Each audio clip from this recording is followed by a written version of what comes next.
అంటే మరి మీకు అలా అని కాదు, నవ్వడం అని కాదు. ఇప్పుడు మీరు ఇండస్ట్రీలో ఉన్నారు, బట్ మీరు ఆల్రెడీ ఒక హీరోయిన్ కింద కూడా చేస్తున్నారంటే ఇంతకు ముందు కూడా ఇక్కత్ అనే సినిమా చూసా.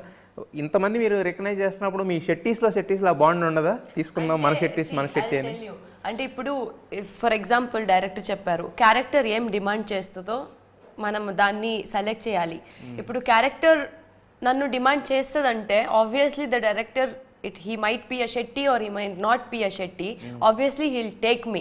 So it's all about director vision lo character ni ela chustaro, character em demand chestado, etlanti vallu kavalo atlanti valni తీసుకుంటారు. So hopefully నాకేమైనా కథలు ఉంది ఐ మీన్ మన గ్రూప్ లో డెఫినెట్లీ గా చేద్దాంలే. తెలుసా మీరు వాళ్ళ నోటీస్ లో ఉన్నారా మీరు హీరోయిన్ అని? క్లోజ్ సర్కిల్లోనే ఉన్నాం కానీ ఎస్ కథ రావట్లేదు, చూద్దాంలే ఏమవుతుందని. తెలుగుతో స్టార్ట్ చేయండి, షరతులు వర్తిస్తాయి. నెక్స్ట్ అక్కడికి వెళ్ళిన తర్వాత అక్కడ అయ్యమ్మా మీరు యాక్చువల్గా అంటే సూర్య దగ్గర నుంచి మీరు అందరికీ మదర్గానే ఉంటారు. మీ రియల్ నేమ్ ఏంటో కూడా చాలామంది తెలియదు. అమ్మ అని పిలుస్తారు, ఇందాక ఈయన చైతన్య గారు పిలిచినట్టు పద్మావతి. సో అంటే మీరు ఏ సినిమా చూసినా కూడా ఒక మదర్ అనేసరికి యాక్చువల్గా మీరే కనిపిస్తున్నారు ఎక్కువగా. మరి సో షరతులు వర్తిస్తాయికి వచ్చేసరికి స్పెసిఫిక్గా మీ రోల్ ఎలా ఉండబోతుంది? అంటే మీరు కథలో అంటే ఎలాంటి ఇంపార్టెన్స్ ఉండబోతుంది మీది? అంటే చాలా మంచి అమ్మ, అన్ని సినిమాలలాగే ఇందులో కూడా అంతే.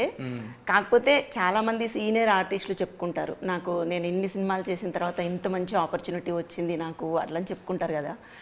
నాకు అతి తక్కువ కాలంలోనే అంత మంచి ఆపర్చునిటీ నాకు అక్షర్ గారి నుంచి వచ్చింది. నేను అందుకు ఈ ఇంటర్వ్యూ సాక్షిగా ఆయనకు చాలా థ్యాంక్స్ చెప్పుకుంటున్నా. చాలా మంచి రోల్ అండి, అందరూ చాలా మంచిగా కనెక్ట్ అవుతారు. ఇంత మంచిగా ఉంది క్యారెక్టర్ అనుకుంటారు, వాళ్ళ అమ్మని వాళ్ళు చూసుకుంటారు ఆ క్యారెక్టర్లో. కాంబినేషన్ సీన్స్ బాగుంటాయి, హీరోకి మదర్కి హీరోయిన్కి, చాలా బాగుంది. అదే చైతన్య గారు మీరు అన్నారు అంటే ఇప్పుడు మీరు ఇంతకుముందు నేను చెప్పింది ఏంటంటే మీరు ప్రతిదీ టైటిల్ దగ్గర నుంచి కొత్త కనిపిస్తుంది.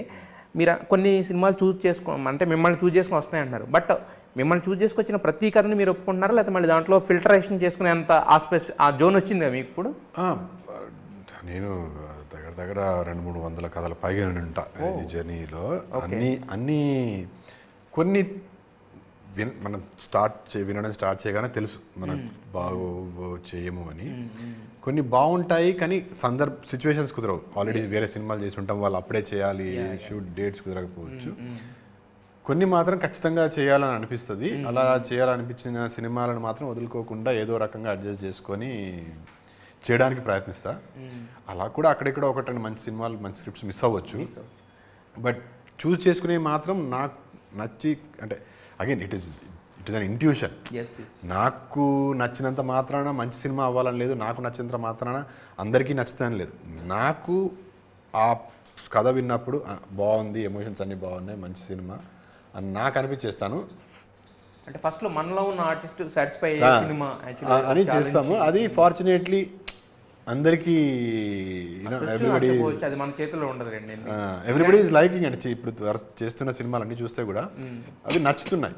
సో ఎక్కడో కరెక్ట్ డెసిషన్స్ తీసుకుంటున్నానేమో నాకు అనిపిస్తుంది. ఇప్పుడు మనం ఇంకోటి ఏంటంటే ఒకప్పుడు ఏంటంటే మనం సినిమా తీసామంటే థియేటర్లో హిట్ అయితే హిట్, ఫట్ అయితే ఫట్, ఆ తర్వాత కొంచెం జరిగిన తర్వాత టీవీ అనమాట. ఇప్పుడు అలా లేదు. ఇప్పుడు ఓటీటీలో హిట్ అయినా కూడా దట్ షుడ్ బి అంటే అది టైం కుదరకో లేదంటే ఆ టైం బ్యాడ్ రిలీజ్ ఏదో అయ్యి ఉండొచ్చు. మీ సినిమాలన్నీ ఎందుకంటే ఒక యాక్టర్కి ఒక రికగ్నిషన్ ఉంటుంది. మీకు వచ్చిన రికగ్నిషన్ ఏంటంటే ఇతను చేస్తే మంచి సినిమాలే చేస్తాడు, అట్లీస్ట్ మనం థియేటర్లో చూడలేకపోయినా ఒక ఓటీటీలో దీంట్లో అన్నా చూస్తుంటారు. ఎందుకంటే మీ సినిమాలు అట్లా అంత బ్లాస్ట్ హిట్ అయినాయి కూడా అక్కడ థియేటర్లో కాకపోయినా. నాకున్న అదృష్టంగా భావిస్తాను. అంటే ఒక యాక్టర్ నాని సినిమాలకు అలా వెళ్ళేవాళ్ళు irrespective of the reviews. Nani cinema అంటే ఖచ్చితంగా వెళ్ళి చూడాలి, మంచి సినిమా ఉంటుందని.